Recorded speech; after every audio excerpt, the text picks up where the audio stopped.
Everything you think you know about the Knights Templar is a carefully constructed lie. The history books claim they were destroyed because they fell into heresy and devil worship. They claim the church purged a cancer from within its ranks to protect the faithful. This is a fabrication. The truth, buried under 7 centuries of propaganda, is far colder and far more terrifying. They were not killed because they were sinners. They were killed because they were the bankers of the Western world, and the King of France was broke. If you accept the official narrative, you are merely repeating the political spin of a medieval tyrant. You are blind to the mechanics of how power actually operates when it needs to liquidate a debt, but we have the receipts. Hidden in the Vatican archives was a single parchment, misfiled and lost for hundreds of years, that changes the entire timeline. It proves the innocence of the order and the absolute corruption of the Pope. But to read it, and to understand the forbidden rite they were accused of, we must first witness the crime itself. We must start at the exact moment the trap snapped shut. The air over Paris was stagnant, heavy with the chill of impending winter, on the morning of Friday, October 13, 1307. Most historical accounts gloss over the sheer logistical precision required for what happened next, but forensic analysis of the royal archives reveals a terrifying efficiency. King Philip IV, the Fair, had not acted on impulse. For a month prior, royal couriers had ridden out from the darker corners of the Louvre to every bailiff and seneschal across France, carrying sealed instructions with strict orders: do not open until the dawn of the 13th. This was the birth of the modern police state raid. In a singular, synchronized heartbeat, the armed agents of the French crown breached the sanctuaries of the most powerful military order in Christendom. There was no warning. There was no declaration of war. There was only the splintering of wood and the cold steel of the king's guards. Inside the Paris Temple, a fortress within the city that functioned as the treasury of Europe, the scene was one of absolute chaos. Knights who had faced the scimitars of the Saracens and held the line at Acre were dragged from their beds, unarmed and disoriented. The shock was psychological as much as it was physical. These men were the bankers of the Pope, the untouchable elite who answered to no secular authority. To see the king's men violating the sacred cloister was an ontological break in their reality. Jacques de Molay, the Grand Master, was seized along with 60 of his brethren in Paris alone. The inventory of their goods began immediately, evidence that the raid was a liquidation of assets disguised as a purge, but the king needed something stronger than greed to justify this violation of canon law. Philip IV needed a crime so heinous that even the Pope could not ignore it. The brilliance of the operation lay in its narrative construction. The arrest warrants did not charge the Templars with financial mismanagement or treason. They charged them with heresy. The wording was specific, designed to bypass the legal protections of the Church and place the knights directly under the purview of the Inquisitor of France, Guillaume de Paris. The king's lawyers had crafted a dossier of depravity that transformed these monks of war into agents of the Antichrist in the eyes of the public. The streets of Paris, usually waking to the sounds of commerce, woke instead to the whisper that the guardians of the temple were actually guarding a dark secret. By noon, the order of the temple was effectively decapitated. The dungeons were full, but the true horror was just beginning. The arrest was merely the container. The content would be extracted through the meticulous application of pain. The king's agents weren't just looking for gold. They were looking for a confession. They needed the knights to admit to the crimes listed in the sealed warrants: spitting on the cross, denying Christ, and obscene rituals performed in the dead of night. The speed of the operation suggests that the evidence that had been prefabricated, awaiting only the broken bodies of the knights to validate it. This event, which would echo through history and cement the superstition of Friday the 13th, was the brutal end of the medieval dream. It was the moment the state devoured the church. However, amidst the screams of the tortured and the scratching of the scribes' quills, a specific anomaly began to surface in the transcripts. As the inquisitors pressed for details on the idols the Templars allegedly worshipped, the knights, in their delirium and agony, began to describe a figure. It wasn't the devil, and it wasn't Muhammad. It was something far more obscure, a word that would become the cornerstone of Knights Templar. Baphomet explained theories for centuries to come. But to understand the nature of this entity, and why it terrified the inquisitors enough to record it, We must strip away the later occult romanticism and look at the raw etymology emerging from the torture chambers. The word Baphomet first appears in the historical record not as a triumphant shout of invocation, but as a mumbled, broken confession extracted under duress. In the surviving transcripts of the Ichinon parchment Vatican archives and the interrogation logs of 1307, the spelling fluctuates wildly. Baphomet, Baphometai, Mahomet. This linguistic instability is the first clue that we are dealing with something foreign to the Inquisitor's limited worldview. The prosecution's narrative was simple. The Templars had secretly converted to Islam, worshipping Mahomet. This was a convenient lie for the era, playing on the fears of the Crusades. However, forensic linguistics suggests that Mahomet was merely a phonetic approximation by French scribes, struggling to document a concept they did not understand. The knights were not describing a prophet, they were describing a cipher. For centuries, the prevailing theory remained that Baphomet was a corruption of Muhammad, a slander used to frame the order as Saracen sympathizers. But this explanation collapses when scrutinized against the actual beliefs of the Templars. These men had spent 2 centuries fighting Islamic forces. They knew the tenets of Islam forbade idolatry. They would not have worshipped a head or an idol in the name of Muhammad. A far more compelling, albeit esoteric, explanation arose in the 20th century through the work of Dr. Hugh Schonfield, a specialist in the Dead Sea Scrolls.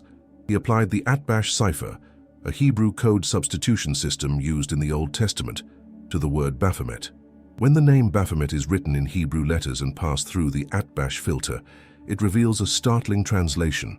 The output is not a demon's name, but the Greek word Sophia, wisdom.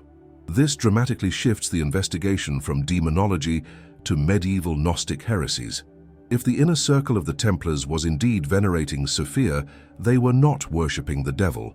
They were acknowledging the Gnostic concept of divine wisdom, the feminine aspect of God often suppressed by the patriarchal hierarchy of the Catholic Church. This aligns uncomfortably well with the charges of heresy, but not the kind the king claimed. It suggests the Templars had uncovered a theological truth that threatened the Vatican's monopoly on the divine. It is crucial to establish that, in the freezing dungeons of 1307, Baphomet was absolutely not the goat-headed hermaphrodite we see in modern tarot decks or heavy metal imagery. That visual, the sabbatic goat, was a 19th century invention by Eliphas Levi. The medieval Baphomet was nebulous. In the transcripts, it is described variously as a severed head, a cat, or a skull. The inconsistency of the physical description contrasts sharply with the consistency of the reverence the knights held for it. They spoke of it as a source of fertility, of wealth, and of protection, attributes traditionally associated with ancient pagan deities or Gnostic archons, not the Christian Satan. The presence of such a sophisticated cipher implies a lineage of secret transmission. Simple soldiers do not invent Hebrew codes. This knowledge had to be acquired, preserved, and passed down through the initiation rites of the order's elite. The very existence of the name Baphomet serves as forensic evidence of an intellectual contagion. The Templars had been exposed to a strain of thought that was alien to Western Christendom, a virus of wisdom that they brought back from the East. The Inquisitors, blinded by their mandate to find witchcraft, missed the subtle theological rebellion hidden in the name. They wrote down Baphomet, thinking they had found a demon, when in reality they had likely stumbled upon a code word for a lost tradition. The survival of this name in the trial records is a testament to the resilience of the oral tradition of the order, even as its members were being systematically destroyed. It was a word that unlocked a door the Church had sealed shut centuries prior, but to understand where a military order of Catholic monks acquired a Hebrew cipher for a Greek Gnostic concept, we cannot look at the jails of France. We must wind the clock back nearly 2 centuries to the site of their foundation, to the hollow chambers beneath the Temple Mount, where the first 9 knights spent 9 years digging. The official narrative of the Knights Templar is a comforting fiction. 9 poor knights banded together in 1119 AD to protect pilgrims on the dusty roads to Jerusalem.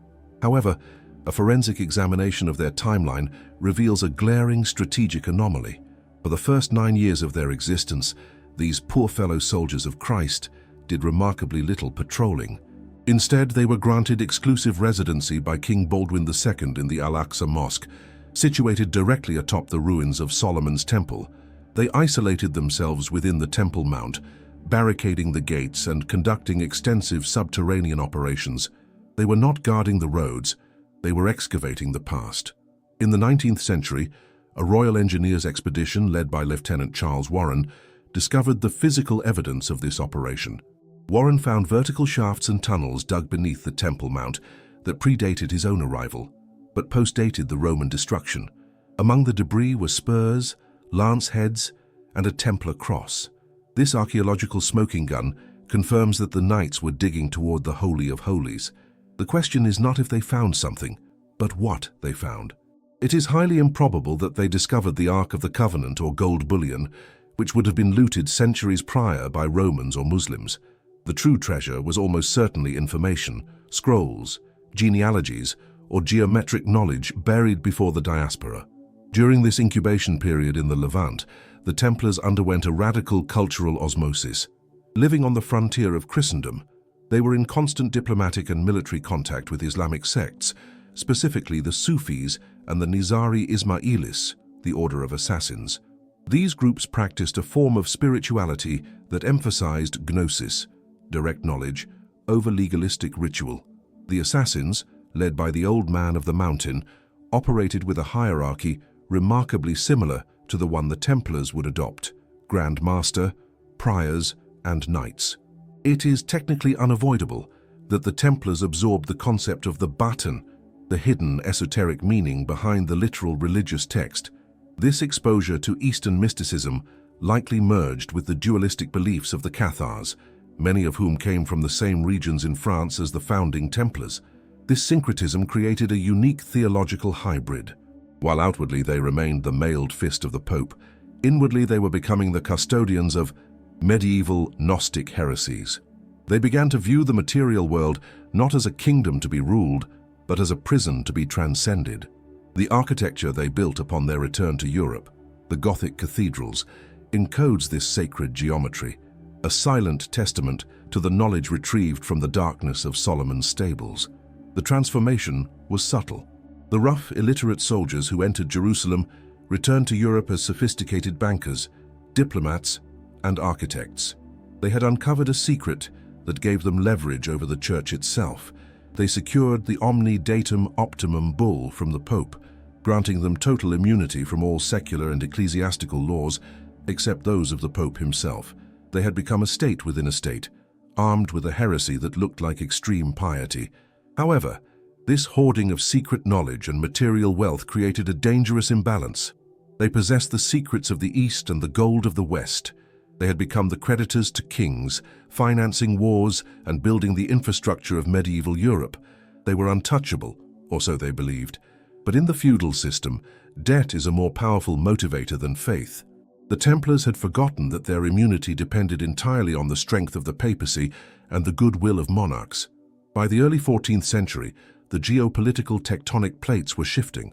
The Crusades were lost, the Holy Land was gone, and the Order's military purpose had evaporated. They were now just wealthy monks sitting on a mountain of gold in Paris, and watching them from the palace across the Seine was a monarch who had no interest in Gnostic wisdom, but a desperate need for liquid capital to fund his wars. But for a king to destroy God's army, he needed more than just an army of his own. He needed a reason that would make the Pope abandon them. To comprehend the fall of the Templars, one must look away from the altar and focus entirely on the ledger. By 1307, King Philip IV of France was not fighting a holy war. He was fighting imminent insolvency. His wars against England and Flanders had drained the royal treasury, forcing him to debase the French currency and incite riots in the streets of Paris. He had already expelled the Jews and the Lombards, seizing their assets to float the state's economy. But it wasn't enough. The Templars were the last untapped reservoir of liquid capital in the kingdom. They were his bankers, holding the mortgage on the French monarchy. In a cold abuse forensic calculation, Philip realized that if he destroyed the creditor, the debt would vanish. However, the king faced a formidable legal obstacle. The order answered only to the Pope. Under normal circumstances, the Vatican would have excommunicated any monarch who dared to touch a Templar. But 1307 was not a normal time. The papacy had been relocated to Avignon, bringing the Holy See dangerously close to the French sphere of influence. Pope Clement V was a weak, sickly pontiff, his election largely engineered by Philip's political maneuvering. Clement was, for all intents and purposes, a prisoner of the French court, a puppet whose strings were pulled by the king's ruthless minister, Guillaume de Nogaret. Nogaret, the architect of the suppression, understood that a direct military assault on the temple would fail. The destruction had to be reputationally total before it became physical. He crafted a dossier of charges that was a masterpiece of medieval propaganda. The accusations were designed to invert every sacred vow the knights had taken. Instead of poverty, they were accused of greed. Instead of chastity, they were accused of institutionalized sodomy. But the centerpiece of the indictment was the charge of blasphemy, the osculum infame, the kiss of shame, on the base of the spine or navel, and the ritual spitting on the cross during initiation. These specific accusations were not random. They were recycled tropes from the crusade against the Cathars and other medieval Gnostic heresies, weaponized to trigger a visceral reaction from the populace. By framing the Templars not just as criminals, but as active enemies of Christ, Nogaret ensured that the public would not rise to defend them. The charges were sensational, grotesque, and designed to make the secrecy of the order look like a cover for a satanic conspiracy.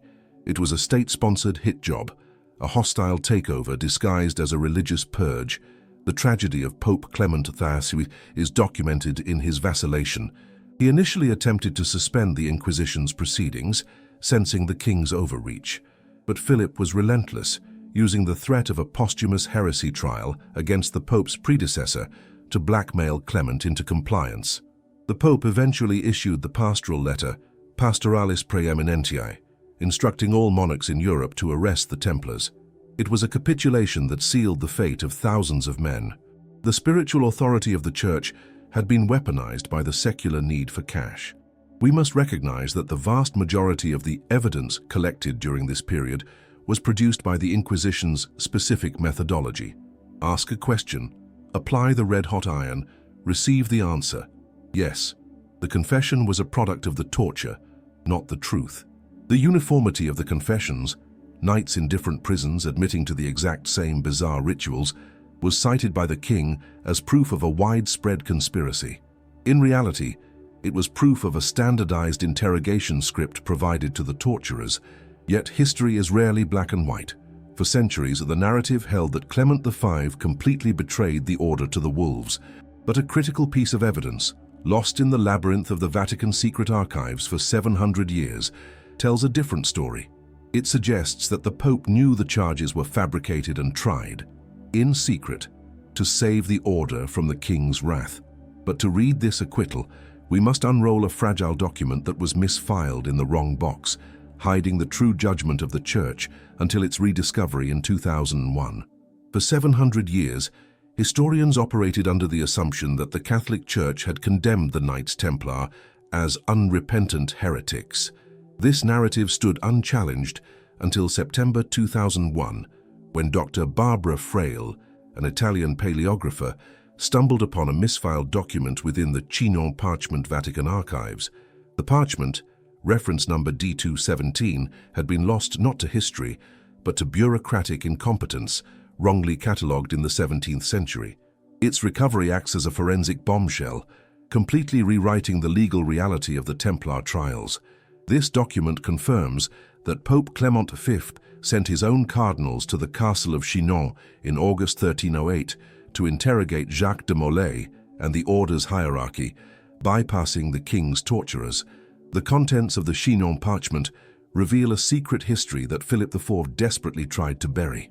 The transcript shows that after questioning the Grand Master, the Pope's agents found no evidence of heresy. They found admission of strangeness, of corruption, and of bizarre initiation rites, but they did not find devil worship. Crucially, the document records that Pope Clement V formally absolved Jacques de Molay and the other leaders, reinstating them to the sacraments of the Church. The heretics were, in the eyes of the Vatican, innocent of the supreme crime. The Templars were not burned as enemies of the faith. They were burned because a weak pope could not enforce his own legal ruling against a tyrant king who held the physical keys to the dungeon. However, the king's propaganda machine was already running at full capacity. To justify the seizure of the order's assets, Philip needed the knights to be monsters. This monstrous image was not discovered, it was engineered. The demonic transformation of the Templars took place within the torture chambers of Paris, where the Dominican inquisitors applied the science of pain to extract the necessary narrative. The primary tools were the rack and the strappado, a method where the victim's hands were tied behind their back and they were hoisted by a pulley, dislocating the shoulders with agonizing precision. Under such duress, the truth becomes irrelevant. The victim will say whatever the tormentor wishes to hear to make the screaming stop.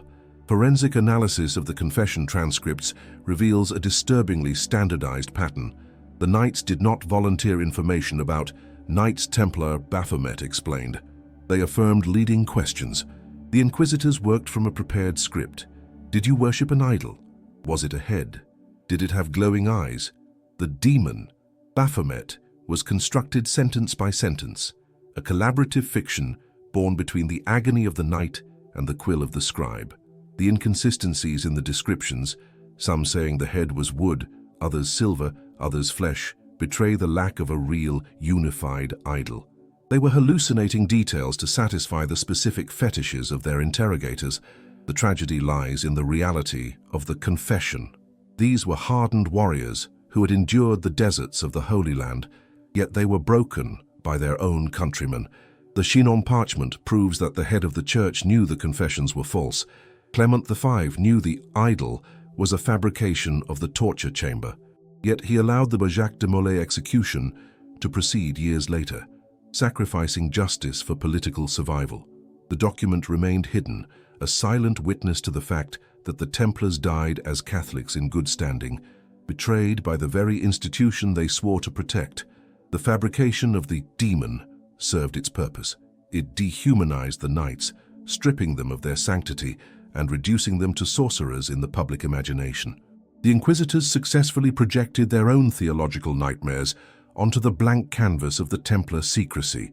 They created a phantom enemy that required total extermination.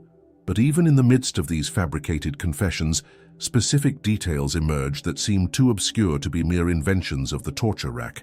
The knights repeatedly referred to a head that possessed the power to make the land fertile and save them from their enemies. While the inquisitors saw a demon, comparative mythology suggests they were hearing descriptions of something else entirely, a relic, a talisman. To decode the true identity of this object, we must ignore the goat-headed drawings of later occultists and examine the specific grotesque visual data provided by the knights regarding Caput 58 Mitre. When the royal agents catalogued the seized assets of the Paris temple, they found gold, silver, and documents, but they also found an item listed in the inventory simply as Caput 58 Mam. This cryptic entry refers to the head, the physical focal point of the idolatry charges. To the forensic historian, this is the most frustrating and fascinating piece of evidence. The descriptions of this object given by the knights are not uniform, which suggests we are looking at a category of reliquaries rather than a single demonic entity. Some knights described it as a bearded male head made of silver. Others claimed it was a blackened, mummified human skull. Still others whispered of a head with 3 faces. This variability kills the theory of a single statue of a pagan god and points instead to a widespread cult of skull veneration within the order. It is imperative to violently excise the popular image of Baphomet from this timeline. The iconic image of the sabbatic goat, a winged goat-headed androgen sitting cross-legged with a torch between its horns, does not appear in a single trial transcript from 1307. That image was drawn by the French occultist Eliphas Lévy in 1856 for his book Dogmes et rituels de la haute magie. Lévy synthesized various occult symbols to create a metaphor for the astral light and the equilibrium of opposites. He retroactively applied this 19th century symbol to the Templars to legitimize his own magical system.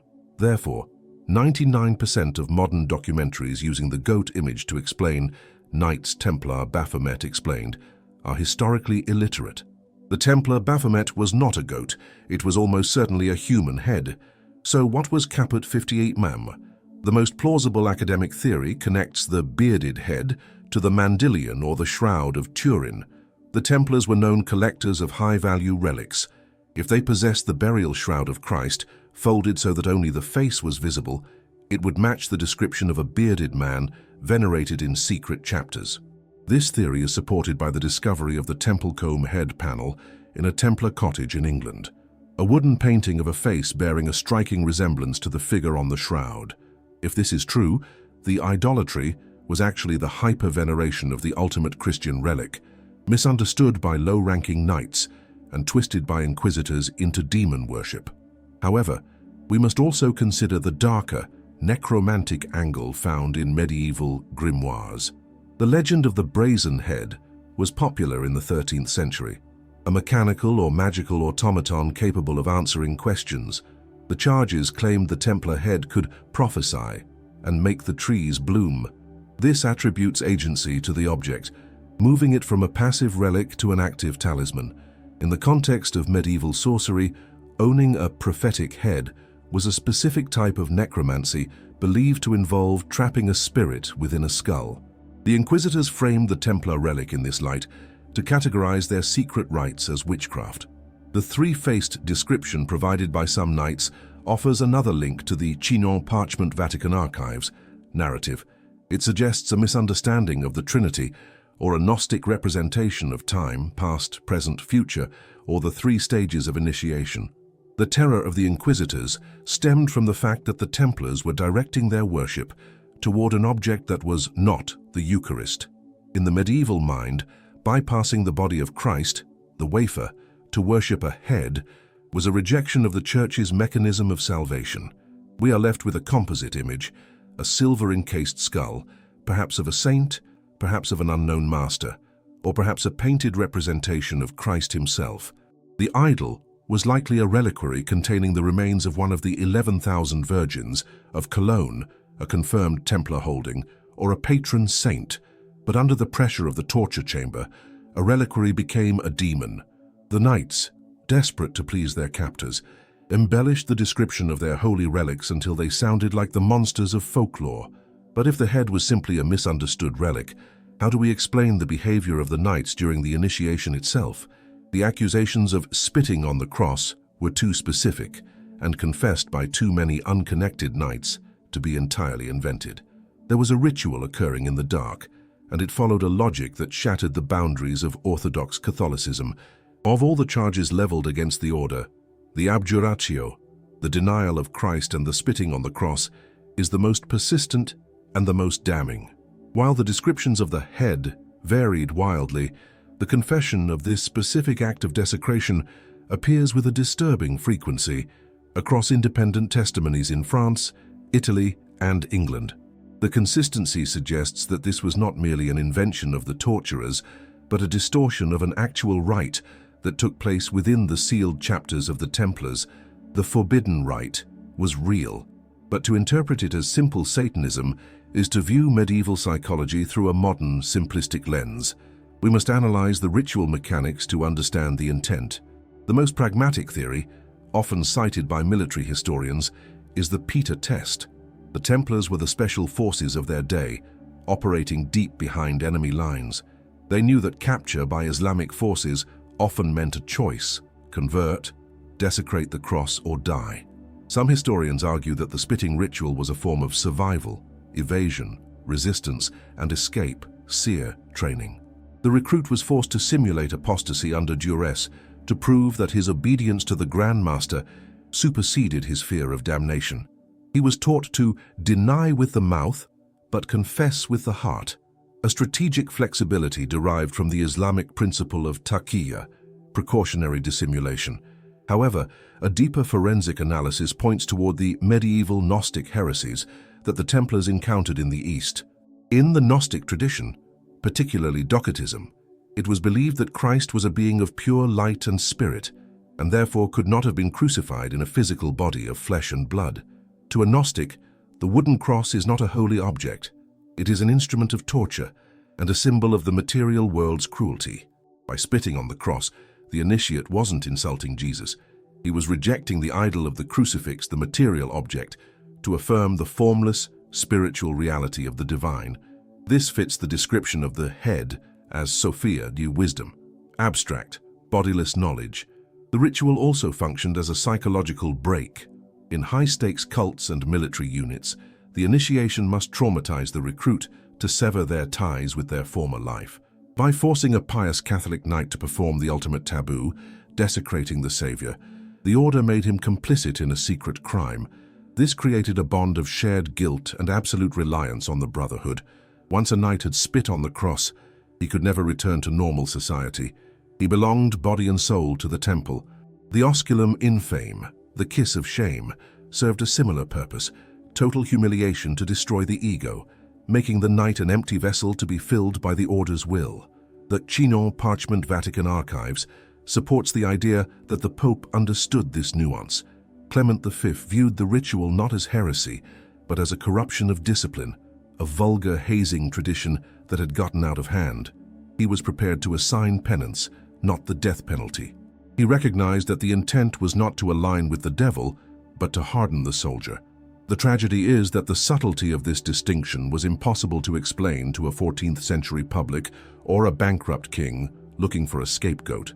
In the end, the ritual mechanics reveal a fraternity that had evolved beyond the binary of the church. They had developed their own internal morality, where good was defined by loyalty to the order rather than adherence to canon law. They believed they were the true guardians of the faith, sophisticated enough to look past the symbols to the truth. Hubris was their true heresy. They believed they could desecrate the symbol without tarnishing the soul. But symbols have power.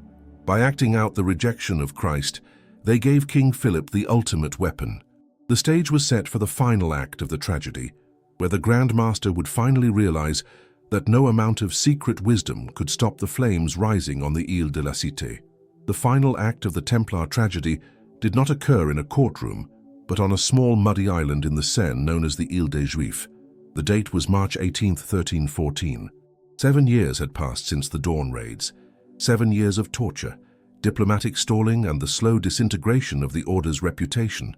Jacques de Molay, now an old man broken by years of solitary confinement, was brought onto a scaffold in front of Notre Dame to hear his final sentence. The script was pre-written. He was to confess his crimes one last time before the people of Paris and receive a sentence of perpetual imprisonment. But in a moment of shocking defiance that stunned the cardinals present, Molay went off script. He shouted to the crowd that the order was innocent, that the charges were lies, and that his only crime was lying to save his own life. King Philip IV, observing from his palace, did not hesitate. He bypassed the legal requirement of handing the relapsed heretics over to the secular arm for a formal trial. He ordered Molay and Geoffroy de Charnay, the preceptor of Normandy, to be burned at the stake that very evening. Contemporary chronicles describe the execution as uniquely cruel. The king ordered a slow fire to prolong the agony. As the flames consumed the last Grand Master of the Temple, the physical destruction of the order was completed.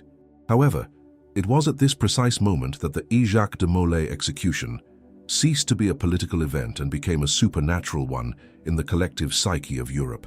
Popular culture and cinema have immortalized the curse of the Templars, the image of Molay screaming through the flames, summoning both the Pope and the King to appear before the tribunal of God within a year, while dramatic, forensic history requires us to look at the primary sources.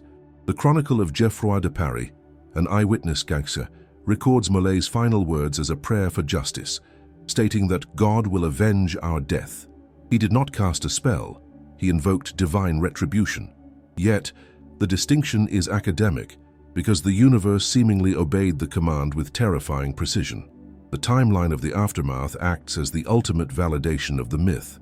Pope Clement V, the man who had absolved the Templars in the Chinon Parchment Vatican Archives, only to betray them publicly, died just 33 days later, on April 20, 1314. His death was gruesome, likely from bowel cancer or dysentery, and legend holds that his body was nearly incinerated when lightning struck the church where he lay in state. The first target of the curse had been neutralized. King Philip IV, the Iron King, appeared untouchable. Yet in November of the same year, while hunting in the forest of Halate, he suffered a cerebral stroke, or was charged by a boar, accounts vary, and died weeks later. He was 46 years old, Within a single year of the execution, both conspirators were dead. But the devastation did not stop there. Philip's lineage, the Capetian dynasty, which had ruled France for 3 centuries, collapsed in rapid succession. His 3 sons ruled briefly and died without male heirs, plunging France into the 100 Years' War. The accursed king's legend was born not from magic, but from a statistical anomaly so improbable that it looked like the work of God or the devil. This sequence of events cemented the reputation of the Knights Templar as masters of the occult. To the medieval mind, there was no such thing as coincidence. The deaths of their persecutors were viewed as proof that the Templars possessed a direct line to the divine judgment, or that they commanded forces from beyond the grave. The execution intended to erase them instead made them immortal.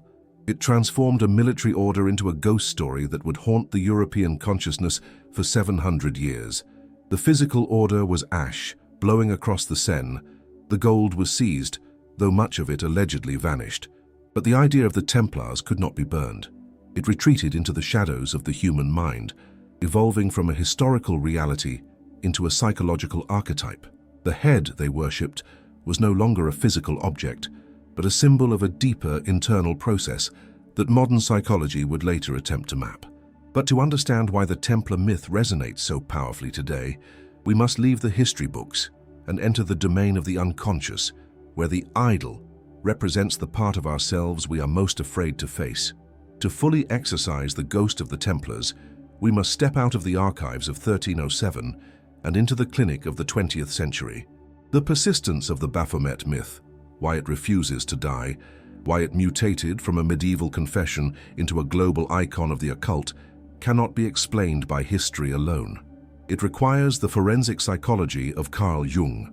From a Jungian perspective, the Templar head, or Caput 58me, is not a literal artifact, but a manifestation of the archetype of the self. In alchemy and Gnosticism, the severed head often represents the liberation of the mind from the desires of the body, the ultimate distillation of consciousness. The Templars were not worshipping a demon. They were likely engaging in rituals designed to confront the shadow, the repressed, darker aspects of the human psyche that the Church demanded they cut off. The brilliance of the Templar mythos lies in its terror. The charges levied against them, sodomy, blasphemy, idolatry, are a catalogue of the medieval taboo. Jung would argue that the Church projected its own collective shadow onto the order. The Vatican, an institution obsessed with purity and control, required a vessel to contain its own repressed impurities. The Templars, with their secrecy, their foreign wealth, and their esoteric practices, became the perfect screen for this projection. The Inquisitors were not fighting external heretics. They were fighting the monsters of their own subconscious, externalized in the form of the torture victim. This psychological framework explains the forbidden rite of spitting on the cross with terrifying clarity. It was an act of individuation. By forcing the knight to desecrate the supreme symbol of his culture, the order smashed his superego, the internalized voice of societal authority. A man who can spit on the cross and realize that the sky does not fall, that lightning does not strike, is a man who has broken the control mechanism of the state and the Church. He is free. He has stared into the abyss of godlessness and survived. This is the definition of a secret society, the creation of a private reality that supersedes the public one. The figure of Baphomet, as visualized by later occultists, embodies this integration. It is the coincidentia oppositorum, the coincident of opposites, male and female, animal and human, dark and light. While the Knights Templar Baphomet explained, in modern media, often devolves into satanic panic, the symbol essentially represents the complete human being, one who has accepted their shadow rather than repressed it. The Templars were dangerous to Philip IV not because they were evil, but because they were psychologically autonomous. They had achieved a level of consciousness that made them immune to the fear-based control of feudalism. This serves as the bridge between the medieval dungeons and modern psychology. The abyss that the Templars opened was the abyss of the human mind. They realized that the demon is not an external entity to be feared, but an internal force to be harnessed. The head they venerated was the seat of this realization, the Gnostic intellect that knows itself to be divine. The destruction of the order was the inevitable clash between a system that demanded blind obedience, the Church, and a system that cultivated dangerous self-knowledge, the Temple. When we look at the Templars today, we are not looking at history, we are looking at a mirror. We see our own desire for secret knowledge, our own fear of authority, and our own struggle with the shadow. The curse is simply the trauma of the Western mind, torn between the dogma of the institution and the gnosis of the individual. The fire that burned Jacques de Molay did not kill the idea, it cauterized it into the subconscious of the West. But if the head was the self and the abyss was the mind, then the ultimate secret of the Templars was not about psychology, but about theology. It was the realization that the God of the Church was too small. To understand what they were really reaching for, we must invoke the name of a deity that encompasses both God and the devil. The investigation brings us to the final, terrifying threshold. If the Templars were not worshipping Satan, and if the E-head was a misunderstood representation of the self, what was the ultimate secret that necessitated their total erasure from history? The answer likely lies in the most dangerous of all medieval Gnostic heresies, the concept of Abraxas. In the early Gnostic systems of Basilides, Abraxas was the supreme deity, the Pleroma, a being that transcended the Christian God. Abraxas represented the unity of all opposites, good and evil, light and dark, male and female. He was the root of all existence, whereas the God of the Bible was merely a demiurge, a lower architect who created the flawed material world. Forensic historians have noted that Templar seals often featured the image of two knights on a single horse. While officially interpreted as a symbol of poverty, in the context of Gnosticism, this duality perfectly mirrors the Abraxas concept, two opposing forces riding the same beast, driven by a single will. If the inner circle of the order had adopted the Abraxas theology, their heresy was far more radical than simple devil worship.